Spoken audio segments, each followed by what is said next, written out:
রাসূল সাল্লাল্লাহু আলাইহি ওয়াসাল্লাম বলেছেন, যে ব্যক্তি সকাল এবং সন্ধ্যায় ৩ বার এই দোয়াটি হাসরের ময়দানে কত গাতার মানুষ হবে গো। আপনি কি আল্লাহ তাআলার সাহায্য চান, তাহলে এই দোয়াটি পুরো শুনে যাবেন। যখনই রাসূলুল্লাহ সাল্লাল্লাহু আলাইহি ওয়াসাল্লামের উপর এমন কোনো কষ্ট আসতো যা সহ্য করা অত্যন্ত কঠিন হয়ে যেত, অথবা কোনো দুঃখ কষ্ট তাকে গ্রাস করত, তখন তিনি তার পবিত্র কপাল সেজদায় রেখে আল্লাহর কাছে এই দোয়াটি করতেন। যখন সাহায্যের সব রাস্তা বন্ধ হয়ে যায়, তখন এই দোয়া আল্লাহর রহমতে আমাদের জন্য সাহায্যের দরজা খুলে দিতে পারে। আর সেই দোয়াটি কি তা জানার আগে হালাল বাণী চ্যানেলটি সাবস্ক্রাইব করে দিন। দোয়াটি হলো, ইয়া হাইয়্যু ইয়া কাইয়্যুম বিরহমাতি।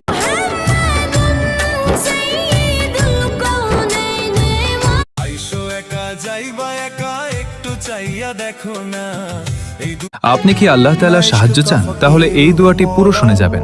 যখনই রাসূলুল্লাহ সাল্লাল্লাহু আলাইহি ওয়াসাল্লামের উপর এমন কোনো কষ্ট আসতো যা সহ্য করা অত্যন্ত কঠিন হয়ে যেত, অথবা কোনো দুঃখ হাসরের ময়দানে কত গাতার মানুষ হবে গো।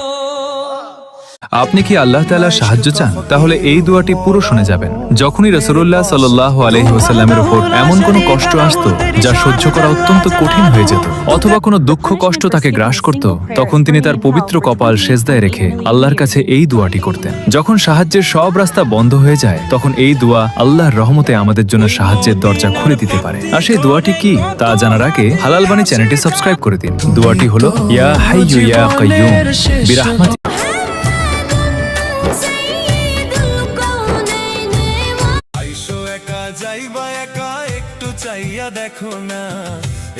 আপনি কি আল্লাহ তাআলার সাহায্য চান, তাহলে এই দোয়াটি পুরো শুনে যাবেন। যখনই রাসূলুল্লাহ সাল্লাল্লাহু আলাইহি ওয়াসাল্লামের উপর এমন কোনো কষ্ট আসতো যা সহ্য করা অত্যন্ত কঠিন হয়ে যেত, অথবা কোনো দুঃখ কষ্ট তাকে গ্রাস করত, তখন তিনি তার পবিত্র কপাল সেজদায় রেখে আল্লাহর কাছে এই দোয়াটি করতেন। যখন সাহায্যের সব রাস্তা বন্ধ হয়ে যায়, তখন এই দোয়া আল্লাহর রহমতে আমাদের জন্য সাহায্যের দরজা খুলে দিতে পারে। আর সেই দোয়াটি কি তা জানার আগে হালাল বাণী চ্যানেলটি সাবস্ক্রাইব করে দিন। দোয়াটি হলো, ইয়া হাইয়্যু ইয়া কাইয়্যুম বিরহমাতি। আপনি কি আল্লাহ তাআলার সাহায্য চান, তাহলে এই দোয়াটি পুরো শুনে যাবেন।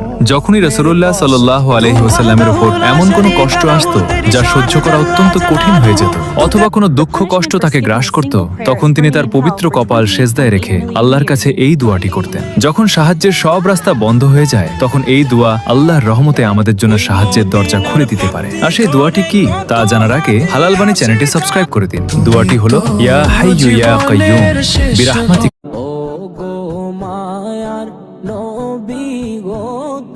কিয়ামতের দিন এক ব্যক্তি আল্লাহর সামনে দাঁড়িয়েছিল। তার হিসাব নেওয়া হলো, তার নেকি ও গুনাহগুলো ওজন করা।